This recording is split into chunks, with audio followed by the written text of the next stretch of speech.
dari detik ke detik, hilang detik, menit datang, jam-jam berlalu, hari pun tiba, semuanya bergelut tentang permasalahan nafsu ini.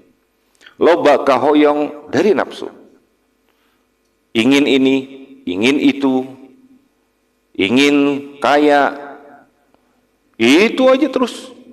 Nggak mau susah, nggak mau sedih, maunya seneng aja. Kalau dia bagi-bagi waris, hoyong napang gedena, jadi parasea. Betul? Nggak ada sedikit pun kebaikan di dalamnya. Nauzubillah. Wa innama dzalika li amro ini, dan sesungguhnya hal itu hanyalah karena dua masalah. Perhatikan ini.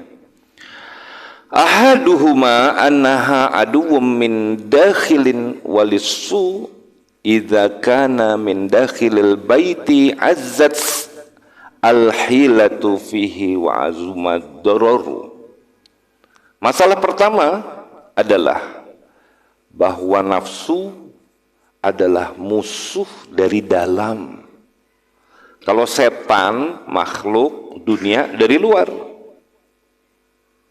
Dari luar, seolah-olah kita sedang mau diserang, kita sudah tahu strateginya, kemarin kita pelajari baik-baik.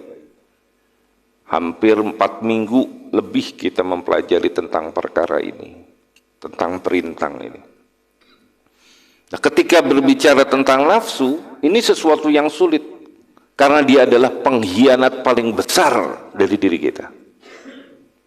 Karena dia berasal dari dalam. Sehingga merupakan pencuri apabila adanya dari dalam rumah. Maka tidak banyak siasat di dalam mengatasinya, dan besar sekali bahaya yang ditimbulkannya.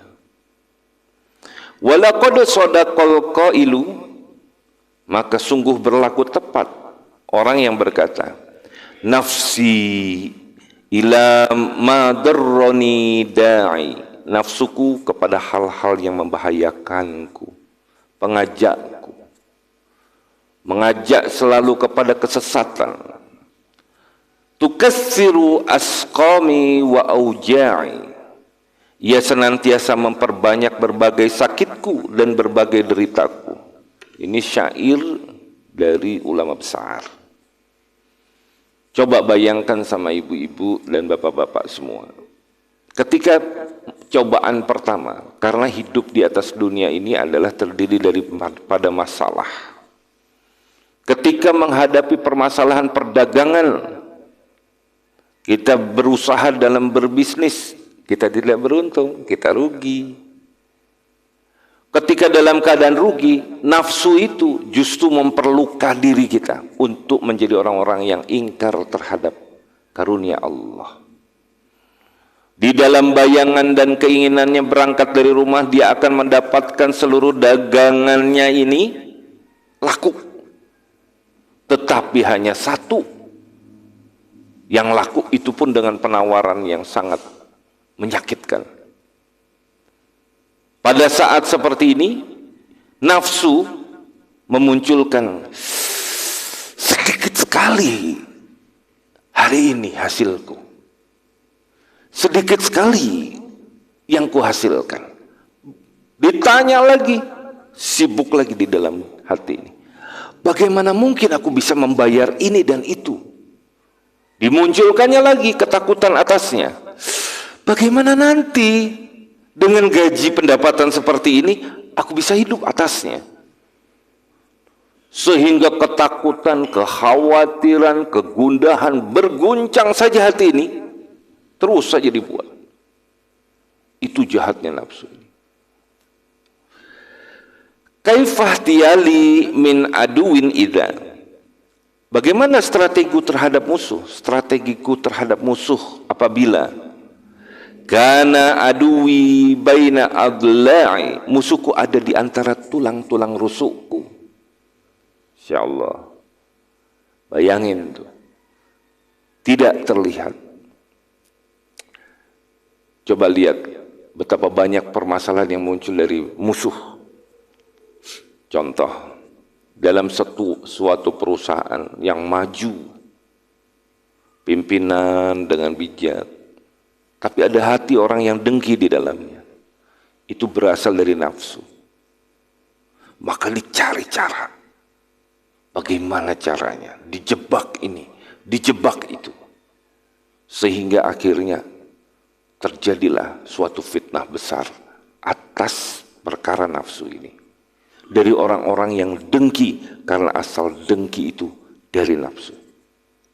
Keinginan untuk menduduki jabatan yang tinggi. Berbagai macam cara, tajasus, tamimah yang muncul darinya. Naujubillah, tsumma naujubillah.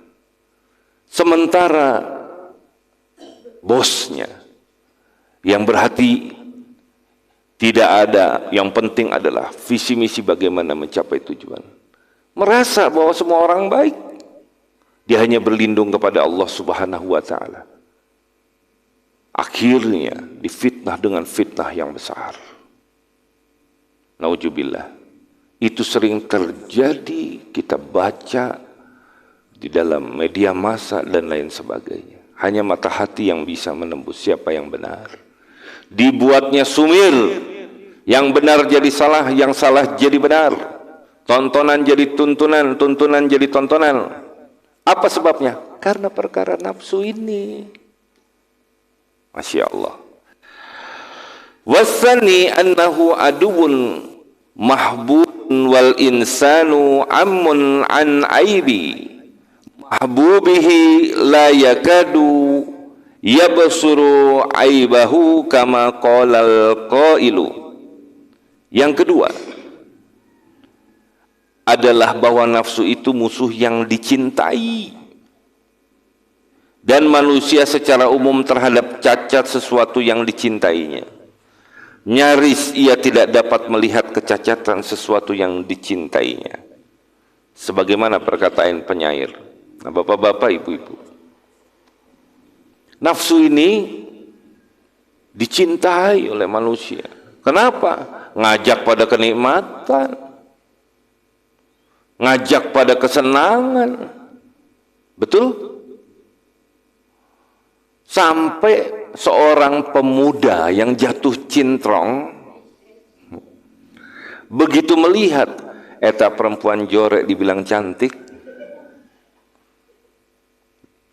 sampai dia tertutup mengatakan bahwa tai kambing itu tetap lezat. Begitu jeleknya nafsu.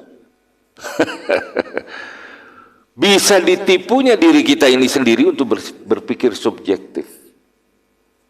Makanya jangan mencintai sesuatu berlebih-lebihan karena dia bisa menjadi yang paling kau benci. Dan jangan membenci sesuatu berlebih-lebihan karena dia bisa menjadi orang yang kau cintai. Nah, itu adalah kita pernah bahas di dalam kitab Mukhtarul Hadis. Jadi hati ini mau tidak mau kita disuruh menekan hawa nafsu. Tekan, buang kesombongan, keakuan. Bahwa aku hebat, bahwa aku pintar, bahwa aku semuanya, keakuan itu, keegoisan itu. Sebenarnya harapannya hanya satu. Dari nafsu itu, apa? Pengen disebut hebat. Pengen dikagumin, pengen jadi idola, pengen orang terbelangak ngomong pada dia. Jauhkan itu, karena itu tidak ada gunanya sama sekali. Pintu awal dari segala sesuatu didorongnya oleh nafsu ini manusia untuk berprasangka. Berprasangka ini, berprasangka itu. Buang semuanya. Buang semuanya. Susah. Ya, tapi itulah mujahadah. Karena dari prasangka itu akan lahir nafsu kedengkian, nafsu iri, nafsu yang lain. Akhirnya ingin dimanifestasikan pada perbuatan mendolimi orang lain. Na'udzubillah, tsumma na'udzubillah.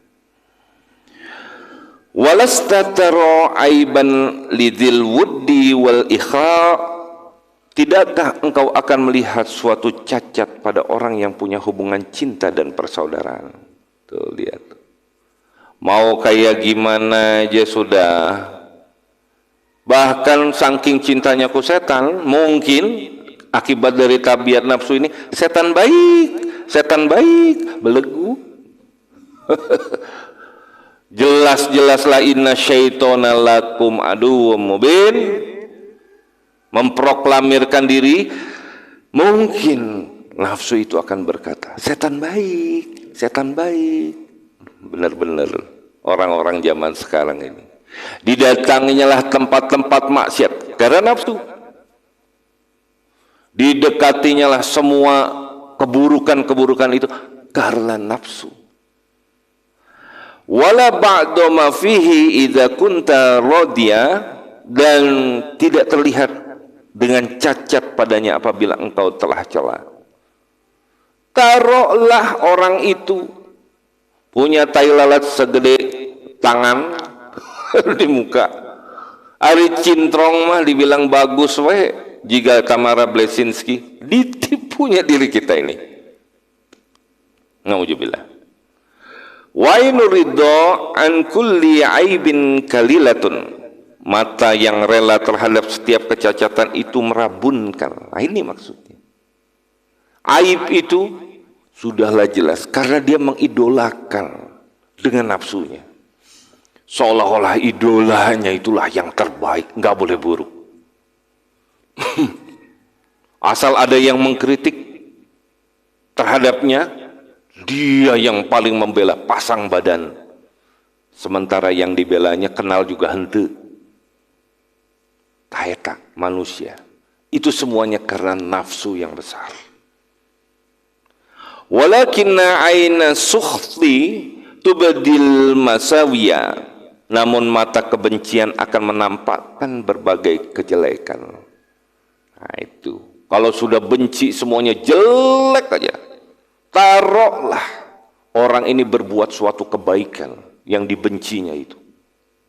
Sudah melakukan ini, sudah melakukan itu, tidak ada. Yang dilihat adalah karena dasar kebencian, yang dilihat jelek aja. Karena bukan idolanya, tetapi menjadi orang yang dibencinya.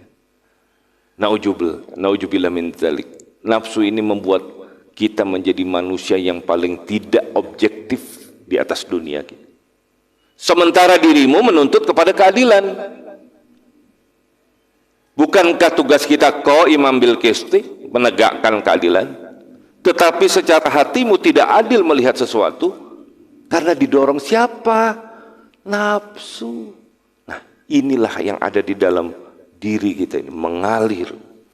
Betapa berat musuh kita ini. Makanya kita pelajari sekarang biar kita tahu. Sehingga kita sering bilang cicing maneh, labanya cincong sia, gitu ke dalam diri ini. Diam kamu, hai nafsu. Tidak. Inilah yang menyebabkan seorang tidak adil kepada musuh. Ketika dia membenci, sudah aja benci habis, disikat habis, terus saja seperti itu. Maka dosa-dosa hati sedemikian banyaknya carut marutnya di atas dunia ini. Dia tidak adil terhadap orang yang dibencinya, terhadap musuhnya. Sementara Rasulullah Sallallahu Alaihi Wasallam manusia paling adil terhadap musuhnya. Kemarahannya yang luar biasa kepada Hindun karena memakan jantung Hamzah pamannya, istri Abu Sufyan. Begitu Fatu Mekah, malah dikatakan siapa yang berlindung kepada rumah Abu Sufyan, karena Abu Sufyan sudah masuk Islam, dia diaman. Tak ada dendam, yang ada kasih sayang. Masya Allah, luar biasa akhlak yang tidak mungkin tertandingi oleh siapapun juga. Fa'idha yastahyinul insan min nafsihi kulli qabihin wala yakadu yattali'u ala aibin laha wa hiya fi adawatiha wa idrariha. Lalu apabila manusia menganggap baik setiap keburukan dari nafsunya dan nyaris ia tidak dapat mengawasi aib yang ada pada nafsunya, sedangkan nafsu itu senantiasa bersiaga di dalam memusuhinya dan mencelakakannya tiap detik karena dia ada di dalam tubuh kita. Kebayang kalau orang lalai daripada berzikir, hati ini akan dibuat sibuk dan gelisah dengan berbagai macam diwujudkan kepada otak menjadi ide-ide yang aneh, yang menentang kepada Allah. Orang terdorong untuk mencuri karena nafsu, terdorong untuk berzina, mata, tangan, kaki, untuk bergerak kepada tempat berzina karena nafsu. Dan itu akan terus didorongnya di dalam hati kita ini untuk mampu melanggar hal yang paling benar-benar membuat Allah murka. Fama ausyaka matuki'uhu fi fadihatin wa halakin wa huwa la yash'uru illa ayyahfazahu Allahu ta'ala bifadlihi wa yu'inuhu 'alaiha birahmatihi. Maka betapa tiada henti-hentinya sesuatu kemaksiatan yang nafsu selalu menjerumuskan dirinya ke dalam ketercemaran diri dan kehancuran, sementara ia tidak merasakan. Kecuali Allah Ta'ala menjaganya melalui anugerahnya, dan dia menolongnya atas hal itu melalui kasih sayangnya. Jadi konsep lillahi iyyaka na'budu dan billahi iyyaka nasta'in itu harus selalu berjalan beriringan dari seorang makhluk. Bahayanya nih untuk permasalahan amal. Ketika amal sudah banyak, sholat sudah banyak, sholat malam sudah terbiasa, sudah biasa sedekah, sudah biasa berbuat baik, ini dan itu. Bahkan nafsu pun mencelakakan untuk hal ini.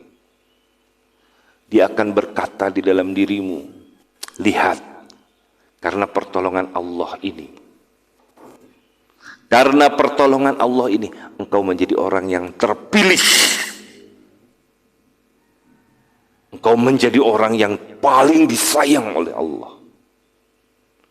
Itu adalah penilaian paling tidak ikhlas yang kemarin kita bahas. Karena dirimu menilai atas dirimu, dan itu perkara itu muncul akibat nafsu. Harus sadar kita. Maka bagaimana jalannya? Perangi, tekan ini dengan tarekotmu, pendekatanmu, dan hanya dengan pertolongan Allah atasnya kamu bisa selamat dari tipu daya nafsu ini. Makanya dalam tarekat orang yang nggak paham, saya baru paham setelah saya ikut mengkaji kenapa ya kalau tarekat ini begini, tarekat ini begini. Semuanya karena satu tujuannya, untuk dorob, memukul hati ini. Afdhulu dzikri falamanahu, Ustaz. La ilaha illallah hayyun mawjud. Tujuannya adalah la maqsuda illallah. Tidak ada tujuan lain selain Allah. La ilaha illallah. Dihajarkan kepada latifatul qalb, dalam hati. Sehingga keraknya itu, segala kesombongan dihancurkan. Segala nafsu keinginan direndahkan. Sehingga akan muncul hati yang ikhlas. Dan orang-orang yang terbiasa dengan wirid dan zikir. Alla bidzikrillah tatmainul qulub. Fadhkuruni adzkurkum washkuruli wala takfurun. Allah ada berdampingan, berhimpitan dengan majelis zikir, Allah akan hadir pada tiap-tiap detik kehidupanmu. Dan pada saat itu menyingkirlah segala kejahatan. Karena yang tampak di dalam diri ini adalah kekerdilan dan kekecilan diri ini yang tidak ada apa-apanya. Maka yang dilihatnya hanya Allah saja. Seperti itu Bapak-bapak Ibu-ibu yang harus difahami oleh kita. Maka wujudnya kalau sudah seperti ini, Insya Allah, dia menjadi orang yang rendah hati, tidak sombong, udahlah ganteng, cakep, cantik, elok rupawan, terpancar wajah ikhlas dan tulus. Karena apa? Hanya Allah, tidak berbangga pada dirinya.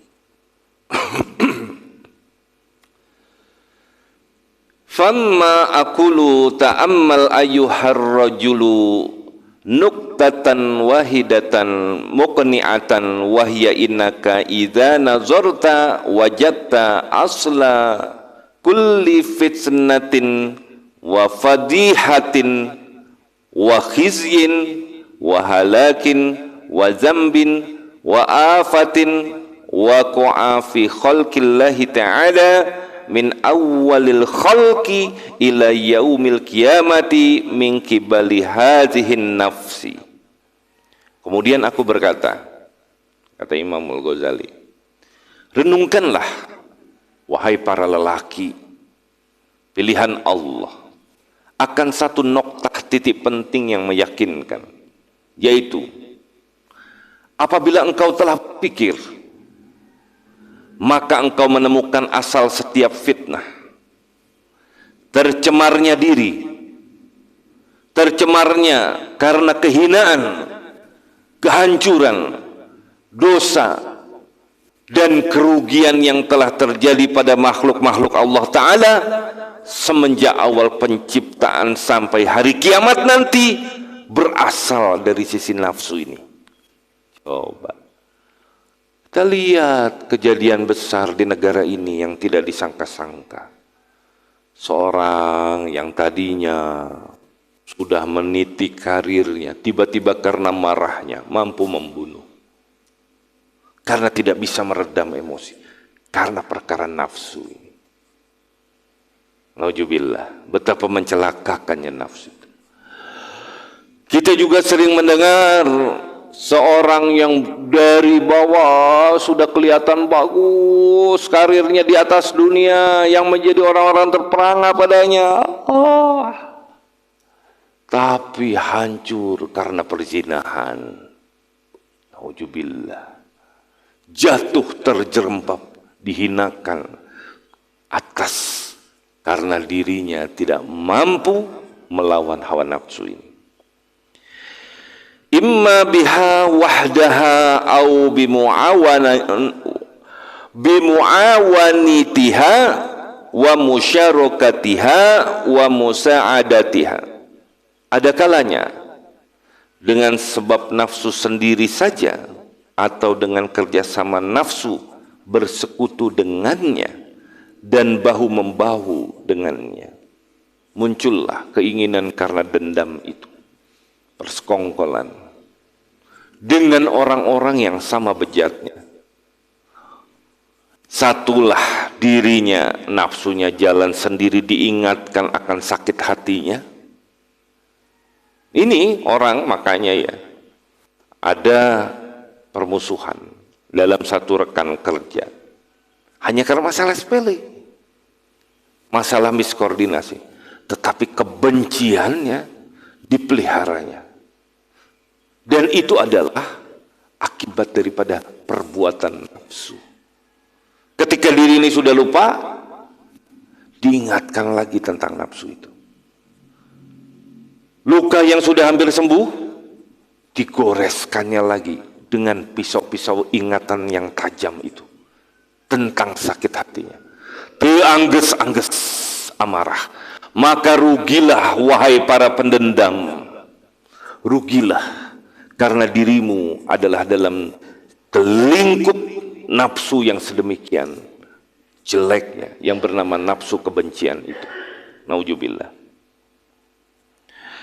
Fa awwalul ma'siyati lillahi ta'ala kanat min iblisa wa kana subabuhu ba'dal qada'i sabiki hawan nafsi bikibriha wa hasadatiha wa hasadriha. Adapun pertama kali kemaksiatan kepada Allah Ta'ala itu adanya dari iblis. Iblis itu kan musuh dari luar ya, udah jelas ya, musuh dari luar, iblis, setan. Maka penyebabnya setelah ketentuan yang terdahulu dari Allah adalah hawa nafsu, dengan kesombongan hawa nafsu dan kedengkiannya. Tuh lihat. Jadi keakuan ini harus disingkirkan dulu bapak-bapak ibu-ibu, kesombongan ini. Karena sombong itu seperti magnet. Bagi siapa? Bagi setan. Nggak boleh ada kesombongan ya Allah. Apa yang mau disombongkan? Kesombongan itu seperti magnet yang akan mendatangimu dengan kebencian, dengan kedengkian, menganggap rendah lawan, menganggap dirimu adalah orang-orang terpilih, tersayang. Ya Allah, kita tuh bagaikan debu beterbangan. Hanya Allah, hanya Allah, hanya Allah saja yang tampak dari seluruh ini. Pengajian Al-Hikam kemarin menyatakan hal yang sama. Ketika kita sudah mendawamkan dengan kajian hati, mendawamkan, semakin mengertilah diri ini bahwa kita bagaikan debu-debu beterbangan di angkasa yang tidak mempunyai apapun. Seperti itulah. Tidak ada kesombongan. Tidak ada. Apalagi tindakan bodoh mengatakan dirinya wali, orang soleh. Nauzubillah, summa nauzubillah. Wali itu hanya diketahui oleh wali yang lain. Enggak bisa dari penilaian, enggak bisa. Bisa. Maka orang bisa tersesatlah atas jalan ini. Hati-hati. Maka perlulah seorang mursyid, guru yang memegang wasilah. Pegang erat ini. Mengaji tanpa guru, maka gurunya adalah setan. Saya baca buku agama saja. Tidak, sungguh tidak. Perkara agama ini tidak bisa hanya dengan membaca. Seperti kamu mempelajari matematika, fisika, kimia. Tidak, sungguh tidak. Karena banyak jebakannya. Dan jebakan pintunya adalah keakuan diri itu tadi. Aku adalah orang yang pintar. Nauzubillah, summa nauzubillah. Al-Qudsu ba'da ibadati thamaninal alfi sanatin ala ma qila fi bahri dolali faghariqa ila abadil abidin. Maka terlemparlah iblis setelah beribadah selama 80.000 tahun menurut satu pendapat. Wallahu a'lam. Di dalam lautan kesesatan, lalu ia tenggelam hingga abadi selama-lamanya dalam kehinaan, dan tempatnya adalah di neraka jahanam. Idlam yakun hunalika dunya wala khalqun wala syaitanun bal kanatin nafsu bikibriha wa hasadiha fa'amilat bihi ma'amilat. Sebab saat di sana belum ada dunia dan tidak ada makhluk dan tidak ada setan, namun nafsu telah wujud dengan kesombongannya dan kedengkiannya. Maka nafsu berbuat terhadap iblis akan apa yang telah nafsu perbuat. Jadi memanglah nafsu itu sekutu daripada setan. Dan kita harus tahu. Nah, inilah dua hal bapak-bapak ibu-ibu pada pembukaan kita bab tentang nafsu. Nanti bagaimana nafsu itu mempengaruhi kita. Kita pelajari terus. Kita pelajari karena di dalam kitab Ayyuhal Walad, mempelajari perkara hati hukumnya adalah fardu ain. Karena darinya lah celaka semua ibadah. Kita ibadah sholat, malam, puasa, zakat, infak, sodakoh bisa dirusak karena rusaknya hati ini. Di dalam kitab Tanbihul Ghafilin disebutkan, para ahli pembaca Quran, penghafal Quran dipanggil. Untuk apa kamu? Semata-mata untukmu ya Allah, kamu bohong. Menyingkir kamu, masukkan dalam neraka. Nggak ada apa-apanya nilainya. Sudahlah jerih payah puluhan tahun kita buat karena niat yang bengkok saja. Apalagi perkara tentang sekarang yang lagi banyak yang di mana-mana menjadi ahli bid'ah. Naujubillah, tsumma naujubillah. Itu berangkat dari nafsu kesombonganmu yang akan menyebabkan kamu berperkara atas ilmu salahmu itu padanya, bukan membawa kebaikan. Hafal sekian banyak hadis, hafal sekian banyak, tetapi dipakainya untuk membenci. Bahkan ke orang tua pun tidak ada lagi hormat-hormatnya. Orang tua pakai kunut, dia tidak pakai kunut karena dapat ilmu yang baru. Kemudian papa bid'ah, dolalah masuk neraka. Tuduhan seperti itu berasal dari nafsu. Kita lihat di sini, masing-masing sudah punya sanad dan dasar. Kenapa tidak saling menghargai? Perkara ini terjadi dari dulu sampai sekarang disebabkan karena tidak bisa mampu mengatasi hawa nafsu. Dan celakalah nafsu itu. Semoga kita terlindung dari hal-hal ini dan Allah Subhanahu wa taala menolong untuk perkara ini sehingga kita termasuk pada orang-orang yang diselamatkan. Amin ya rabbal alamin. Hanya dengan pertolongan Allah. Yang jelas semata-mata ini adalah untuk mencari ridho Allah Subhanahu wa taala. Kita minta kepada Allah keampunan atas segala dosa-dosa masa lalu kita. Dan kita doakan orang-orang yang mendolimi kita menjadi orang-orang yang soleh dan baik, sehingga kita menjadi ukhuwah Islamiyah penuh kasih sayang. Bismillahirrahmanirrahim. Alhamdulillahirabbil alamin. Wassalatu wassalamu ala asrafil anbiya'i wal mursalin wa ala alihi wa sahbihi ajmain. Allahumma arzuqna imanan qawiyya wa yaqinan shadiqan wa i'tiqadan jazima.